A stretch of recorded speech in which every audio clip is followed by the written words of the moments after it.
This is the video over buffer overloads, intro to PWN tools, and then Pardon Sam did.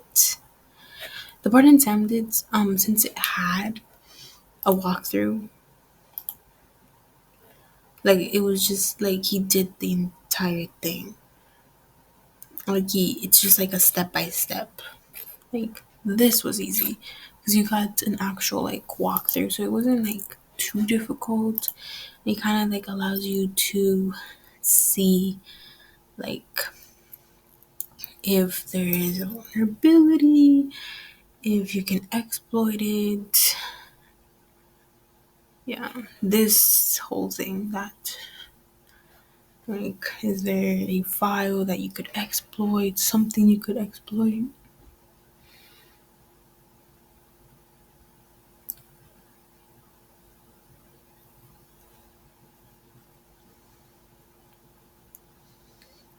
Yeah, so just sudo hacks me a sandwich, makes me a sandwich. I love that.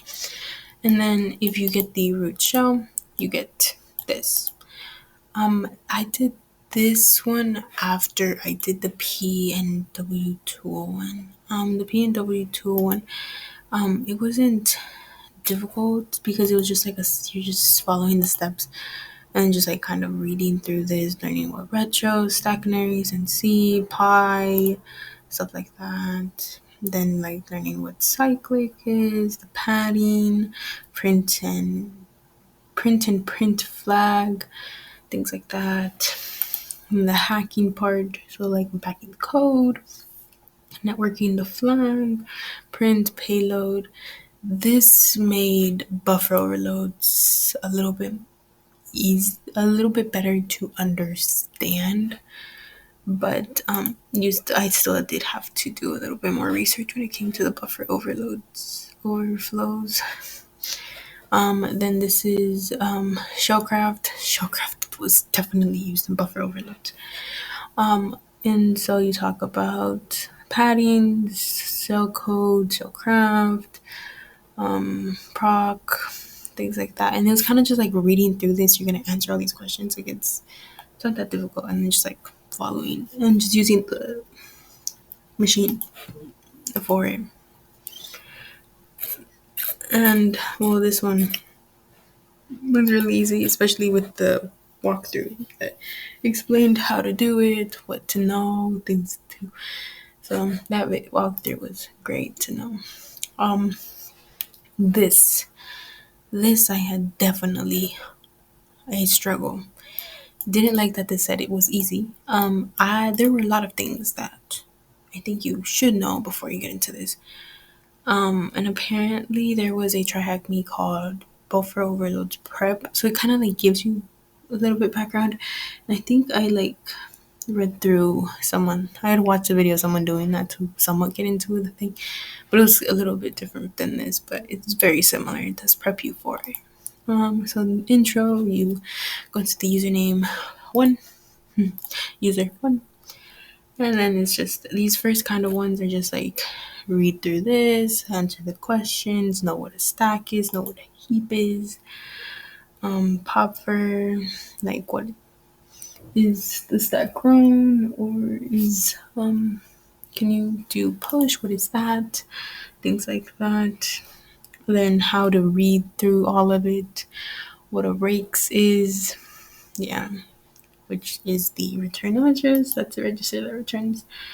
And then five, you see what diames. I don't know how to say it. But you learn what that is, understand what the bits mean, what the values mean.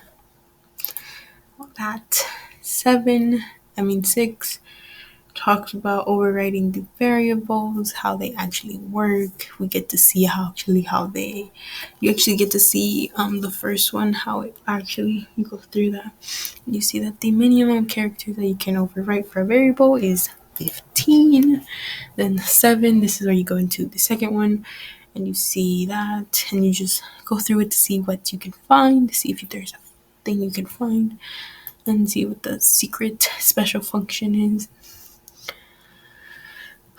8 and 9 were a struggle for me, that's for sure.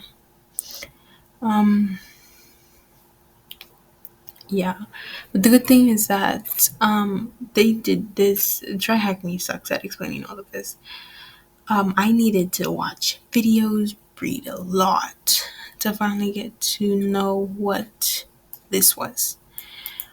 Even though this is explained in the previous ones, I feel like a video, a walkthrough explanation of all of this would be very helpful for it. And it would the thing was, oh my god, you did this so cool. And love that. And then 9, you do the same thing that you just did for 8, but with different, with a different folder, different techniques. You could maybe try a different one. I did not. I did use PWN tools though. Definitely did use that. So yeah, that's always fun. These videos also were very useful. I forgot to point those out. Those are actually very useful to understand what that meant. And then you put wow another time. Yeah, this I feel like if you don't know what it is, it start with this one. I think that's how it is either way. But it's like start with this is to know what the tool that you could use for this. Because once you know this, this was much easier. It was kind of good that I did this first. It was smaller and shorter. This one was the video allowed me to understand what this was to then use it like that. Yeah, like this, just the video explains everything in detail. As and then if you wanted to do more research you could, but like the video was significant enough for you to understand what all of this was, all of this is, things you learned. Yeah, yeah, this I did use this toolkit to get 8 and 9. That's and then that made this much easier. But that's my video.